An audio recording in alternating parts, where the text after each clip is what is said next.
So, on July 31st, 2022, Mackenzie Shirilla crashes her vehicle into a brick wall in Strongsville, Ohio, killing the two passengers in the car, her boyfriend Dominic Russo and his friend Davion Flanagan. Both Russo and Flanagan are pronounced dead on the scene after police officers arrived shortly afterwards, while Shirilla is seriously injured and taken to the hospital, 17 years old. Everything has changed. Life has fallen apart. But suddenly, upon closer investigation, police officers realize that there's no skid marks on the concrete before they hit the wall. And then they go looking at the car and realize that the accelerator is pressed down the whole time. Then they go looking at text messages and realize that, hey, wait a second, her and her boyfriend who was in the car, Dominic, were fighting an awful lot. And suddenly it starts to seem like maybe this wasn't as much of an accident as it seemed. This ends up going to court in 2023. The film is The Crash. It is a documentary covering all of this from director Garth Johnson and Netflix, where you can watch it right now. Andy, what'd you think of The Crash? So this is an interesting case because, this is going to be full of spoilers because it's history, it's a documentary. But Mackenzie Shirilla was sentenced to prison for essentially the murder of both of the boys, essentially saying that she crashed the car on purpose. And so that's kind of the tagline. And the documentary kind of explores these kids. They're like right out of high school and the investigation. And there's some things we're going to talk about, just the way it's made and things like that. But it just starts off as a regular, everyone thinks it's just an accident, teens partying, driving late at night, lose control, crash the car. But then they start to do a little bit more investigating. And like I said, some surveillance technology, camera stuff in the car reveals that actually that the car was accelerated the entire time, the gas was down the entire time, the brake was never hit for the last 5-10 seconds, and that she's eventually charged with the murder of both these boys, saying that the crash was on purpose. And it dives into, again, their relationship, bunch of social media stuff, lots of areas to start with. I don't even know, where do you want to begin, Zach?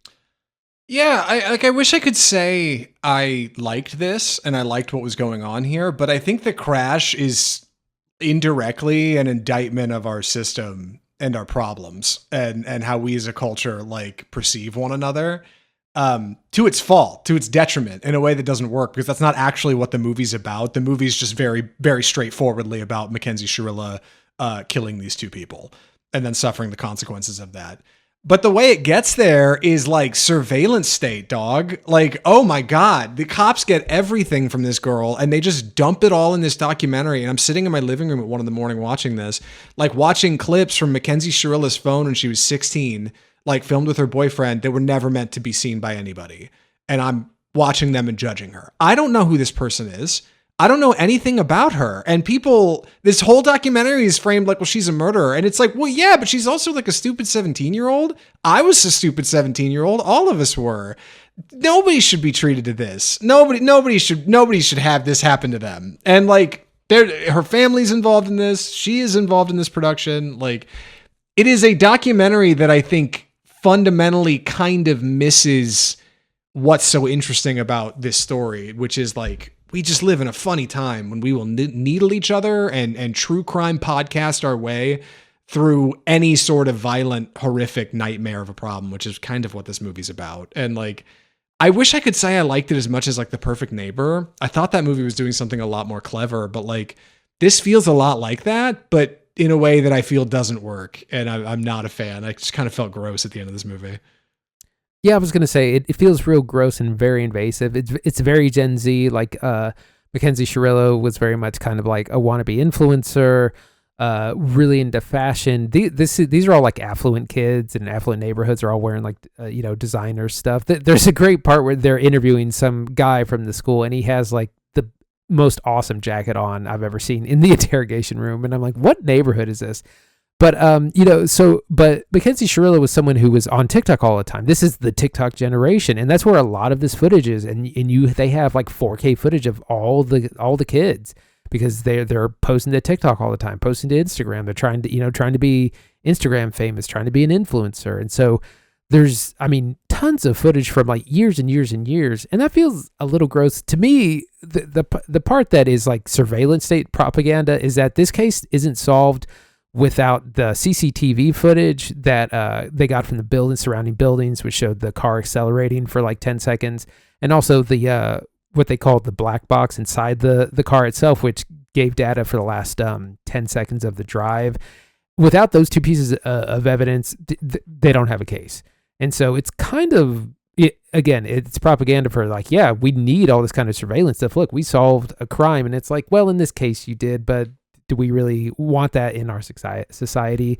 And again, like The Perfect Neighbor, it's propaganda. It's showing the police being competent at their jobs and like bringing justice to in this unjust situation.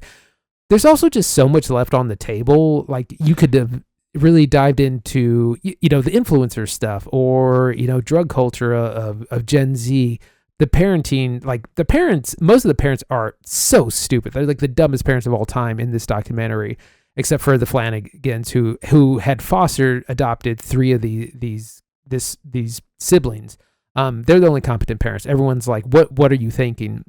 There's so much to dive into, and it doesn't dive into any of it. It really just kind of presents the facts and like kind of startling case. And it's the kind of thing that like, it felt so like Reagan-esque and conservative. And it's like the kind of thing that middle-aged parents would watch and wag their finger at. Yeah, it's not fair. Like, it's not fair to the people in this movie, and it's certainly not fair to the victims. Like, dude, you can pull anybody's cell phone. Like, you can pull files off of it and then paint a picture of who you think they are in any way. Like, you could find videos on my phone that I've recorded that I never meant for anybody to see that you would think, oh, this guy's nuts.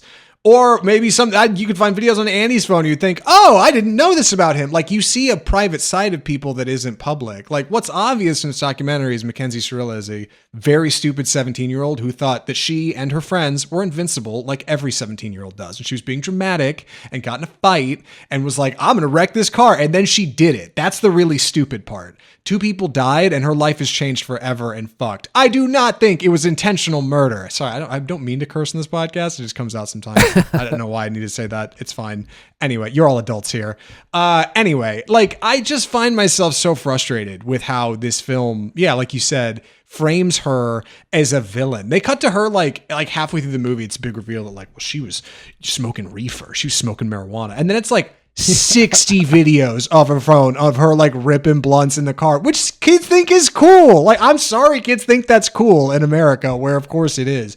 Also, they cut to like a test thing and it's like Delta 9, dog. It's diet legal weed you can get at any vape shop in the country.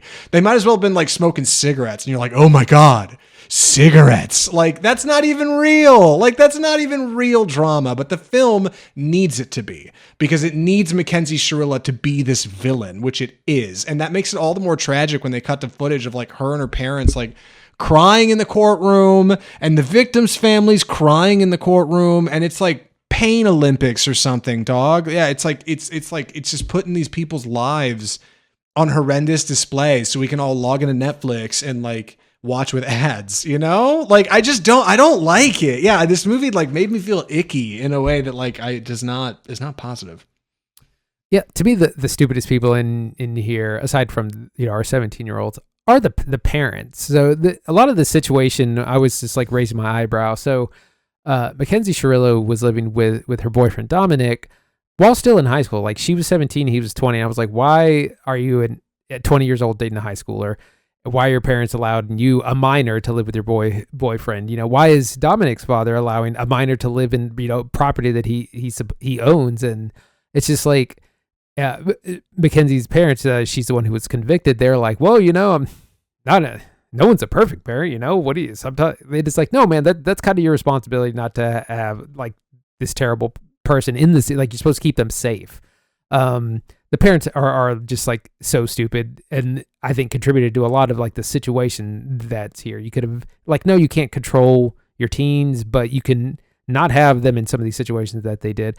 I really feel for the Flanagans. Like I said, they're the parents that fostered, and their son Davion was killed. He just happened to be catching a ride. He was in the back seat, and he just happened to be in the back, just asked for a ride, and when these couple got into a fight, presumably, and crashed, and he's no longer with them. But yeah, the parents, I'm like, what are we doing here? This is like the worst parenting of all time. And just like style wise, it felt so similar to The Perfect Neighbor that I was like, oh, this is just like the Netflix style. It's like, okay, you put together, you find a court case that has a lot of footage that you can use, like, body cam, other surveillance stuff. In this case, there's tons of TikTok and social media footage, and you just kind of throw it all together. You don't ask the hard questions. You don't dive deep. And it made me think, I was like, I don't think I'm going to watch any more of these true crime Netflix docs, because they're kind of all the same. They're very voyeuristic, and it's like, where's the documentarian that's out there with a camera on his shoulder asking like some hard questions? Because there's a lot here that you could get into, a lot of things about modern parenting, society, whatever, and it's just like, it doesn't ask any of it. Yeah, like just reading the Wikipedia page about this, there's been multiple documentaries made, but like this film completely fails to mention that. And again, I can't defend Mackenzie Shirilla here because she did what she did, and that's that. But her and her boyfriend Dominic started dating when she was 13 and he was 16. So when she was 17 and they got in this accident, he was 21 years old. She moved in with him when she was 16, and they're like, they found mushrooms on her. Where could she have got those? Like, probably her 21-year-old boyfriend who she moved in with. You know what I mean? But he's just a victim. Like, none of that has anything to do with this. You know what I mean? It's like, this is a whole sick, twisted American thing. And like, that's what this documentary should have been about. Like, that's what this should have been. And instead it's just like, this girl's a monster. Look at her. Everybody point and laugh at the freak. You know what I mean? I'm just like, wait a second. Like, well, hold on. Wait, like nothing. Everyone's bad here. There's nothing good here. I see that. But like, it seems a little silly to pick sides. And that's exactly what The Crash is doing. It's like, it's not going out of its way to talk about a deeper problem. That's what The Perfect Neighbor did. Like, that's how The Perfect Neighbor framed all of this. Was like, this could happen anywhere in the country. The Crash is like, just, this girl sucks and she's going to be in prison forever. And like, isn't the surveillance state great? Yes. Yeah. And like, good thing Fund we your got local lock police. cameras. Yeah. Right. Good thing Ring cameras turned over footage so we could look at that. And it's like, her parents gave us her passcode, and that unlocked everything in her life. Like, dude, this sucks. Don't talk to cops. And I don't know, maybe don't watch The Crash. We should get to recommendations. Any other thoughts on this before we wrap it up? Yes, don't talk to cops. Don't record your crime. Don't record your crimes. Oh my God, dude. Don't let your insurance company track your car. Like, I could go on and on. God. No, so this case is interesting because, like I said, she was convicted of a double murder and is serving serious time for it. Like I said, go read about the case. That's what the interesting part is. Netflix needs to get over this style of very kind of exploitative documentary filmmaking. It's nothing new. It's all using existing footage. They're not going out and shooting anything, telling any kind of interesting story. They're leaving all the interesting questions unanswered. No one's interrogated. It's like, why are the parents allowing this? Why it was this 20-year-old living with a 17-year-old? All this kind of stuff kind of left out. So it's on Netflix if you're interested, but soft pass for me. Yeah, I think it's well made, like, for what's here, but it tackles the story in the wrong way. Like, the interesting thing is not recounting the Wikipedia page and telling us that Mackenzie Shirilla is a monster. Like, the interesting thing is telling us that, like, this is a uniquely American problem that we all struggle with, and that we have a problem of a surveillance state, and we have a problem of kids having access to substances and social media that is rotting their brains, like, and making them make insane decisions, like wrecking their car into a wall at 100 miles an hour. The Crash is weird. I wish it was angled a little bit more at the real problem, like, but it just isn't. It's very one-sided. It's very straightforward. I guess if you like true crime, get out there, kids. There's plenty to bring you down in The Crash, boy. But I'd say pass. Don't watch this movie. Like, go watch Perfect Neighbor. I think that one manages to understand this a little bit better and I don't know, frame it up in a way that's not as harsh on the viewer for making you feel like you're just whatever. Anyway, that's The Crash. That's Off Script, episode 336. Good Lord, Andy, what are we watching next week? Star Wars, The Mandalorian and Grogu is the big release, Memorial Day release this weekend. We're going to be checking that out, seeing how that's going to be. Early responses are kind of mixed. We don't really know yet, but looking forward to being in the movies. Also checking out